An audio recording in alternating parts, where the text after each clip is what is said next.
So it's a nightly dose of a side of Israel. So I was just listening to a song I really like, and it kind of threw me in a spiral of depression a little bit, depression, anxiety type of thing. But I just found myself cleaning, like just cleaning and cleaning to the point where I couldn't clean anymore. And it just showed me how, for one, how powerful music is, and like how healing works. Like, you can distract yourself from your pain, but until you face it and put words to your suffering, you won't know how you truly feel in your heart. Like, cause I was just doing all of that moving. Took out the garbage, didn't even need to take it out. Wiping something that was already clean, trying to put some stuff up when it was already full. Like, just being extra, all because I didn't want to feel how I feel right now. But it's like, that's a part of healing. You have to be willing to sit in stillness and make sense of what it is that you're feeling. You have to be able to feel it and verbalize it. Acknowledge it for what it is, not for what you want it to be. Because a lot of times we don't want to verbalize it because then we're going to have to accept it for what it is and not for what we want it to be. And the thing is, when you just let it linger around in your head, you can make it out to be whatever you want it to be. But the moment you speak it out of with your tongue, and you allow words to come out your mouth, that's when you acknowledge it for what it is. And it's like, you can lie to yourself that same way too, but at the end of the day, that's a contract that you signing with yourself, because you spelling with words. When we speak words, we're casting spells. That's why it's called spelling. And it's like, you are the instrument in your own healing, and you are the instrument in your own suffering. And it's like, if you are not willing to be your own surgeon, your own doctor, your own healer, then how can you ever expect someone to be in your life and experience that with you? Because, like, I was thinking of a post that was on Facebook earlier, and I said, like, you can never expect someone to heal when you want them to, basically. Just because you feel like they should be healed from it don't mean that they are. Because you never know how something is going to trigger you. Like, PTSD, it's off of memory. Like, just like how we smell from memory, PTSD is from memory. So it's like, you can be fine for 2 years, but until something happened that triggers you back to that unhealed spot, you won't ever know how unhealed you are. Because, like, everybody can wear a mask for their whole life, but until that mask crumbles and fall and you can't wear it anymore, you will never see your true face. And it's like,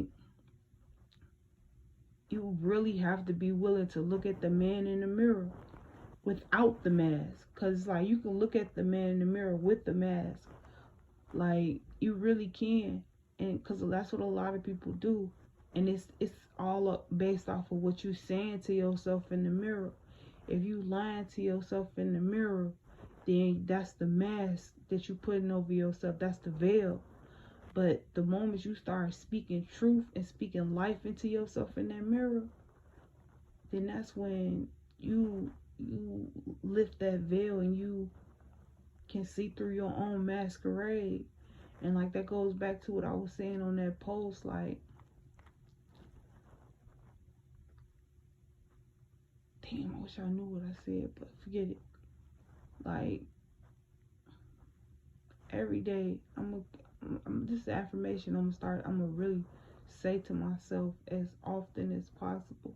Because I say it, but it's something that I'm gonna instill in myself every time I wake up and before I go to sleep. I want to instill this into my brain. Every day we get a daily allowance of 24 hours. That is our chance to make better choices for ourselves, to change and make better choices for ourselves. And it's like, how are you spending it? Like, are you giving yourself enough time to heal in the day? Because we only have today. We don't have tomorrow. We don't have yesterday. We only have today. And healing takes place today. Like, you can heal from yesterday. You can heal from years ago. You can heal from that. You can heal from your birth. You can heal from all of that. But that happens with today. So it's like, how are you practicing self-love and self-care on a daily basis? What are you doing for yourself specifically towards that goal of letting go of your suffering? Because, like, that's all Buddhism is about. It's about acknowledging your suffering. I'm not a Buddhist, but I respect the culture. I'm not a Christian, but I respect the culture. I'm not a Muslim, but I respect the culture. I'm not Islam, but I respect the culture. It's not about being a title. It's about being a human. I'm a human before I'm anything.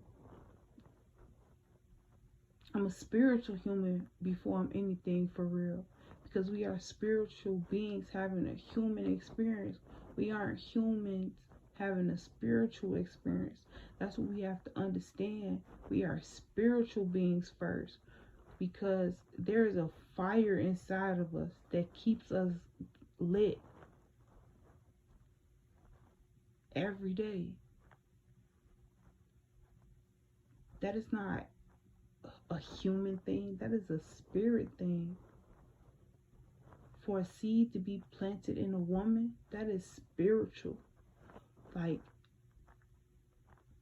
I did my doula prerequisites, and learning how a woman bodies how a woman body prepare for birth, a woman's body prepare for pregnancy, childbirth, labor, delivery, postpartum, all of that. Like, just the transitioning of that experience, it's so amazing to learn. Like, I'm gonna share something. Like, for instance, I didn't know that. I knew it, but I didn't know this full in depth of it.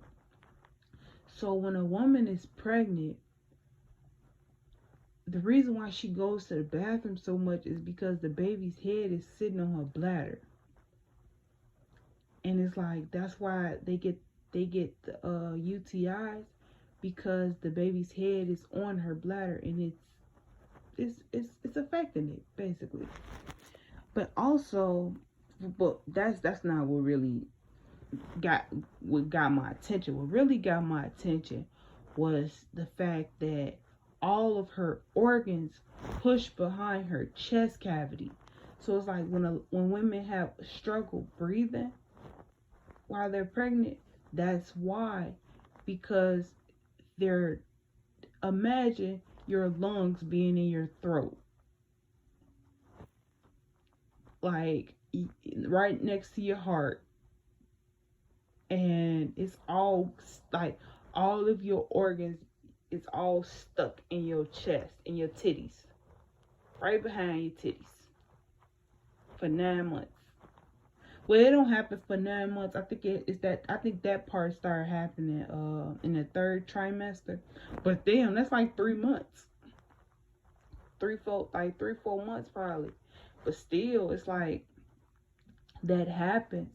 And then also like then when like towards the end of her pregnancy, the reason why a lot of like a woman's entire body shapes the size, like it shapes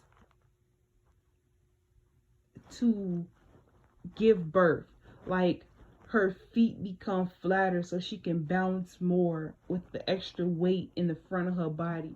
Her back flattens. I mean, her neck and back, her neck and spine positions to a way where she have more support and how more support in the back of her to carry the front of her. Like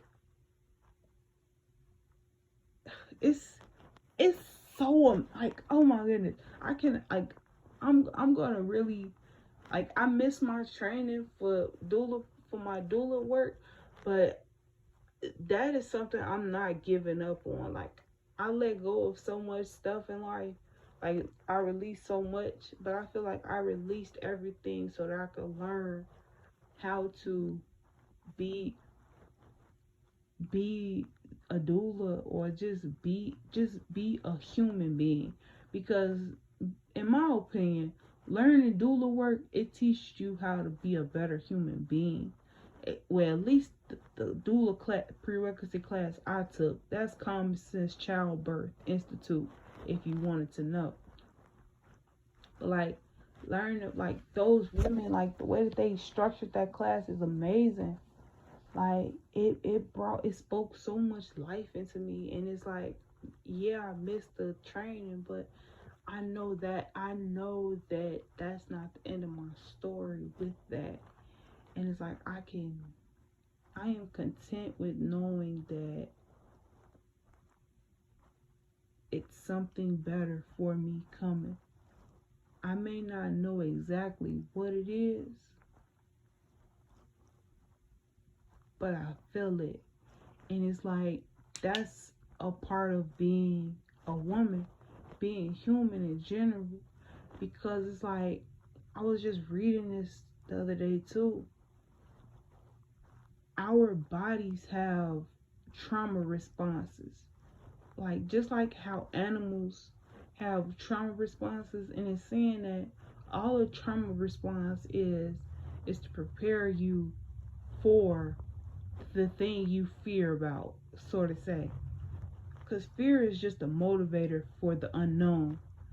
So it's like, for instance, if you ever notice outside, whenever it's raining, all the birds fly low. Either they fly low or they stay in the trees.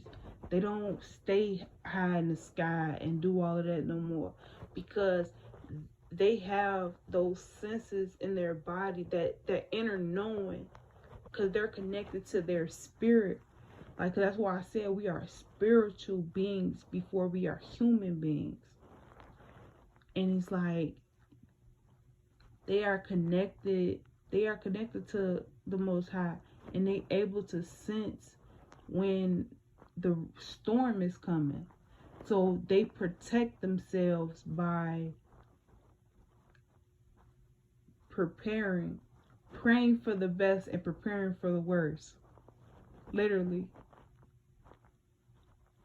And that's all life is. That's all we have to do. Pray for the best, prepare for the worst. Like, we are not entitled to anything but change. And the sooner we accept change, the better it will be on us. Because if you accept it, then you can constructively create in it. Whereas opposed to if you ignore it, you will resist that change and you will become stagnant.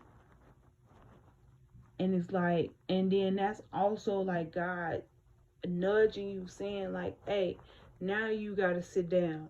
Like, I let you have your fun, now you gotta sit down and pay attention, because real eyes realize real lies, and I need you to open yours. And it's like, that's how you gotta let, that's how I've been looking at life lately. Like, in this moment right now really just taught me that, like, that's what God literally just did to me right now in this exact moment. And it's so crazy. And I love it. And I'm so grateful for everything. Like, even the things that make me cry, even the things that make me mad.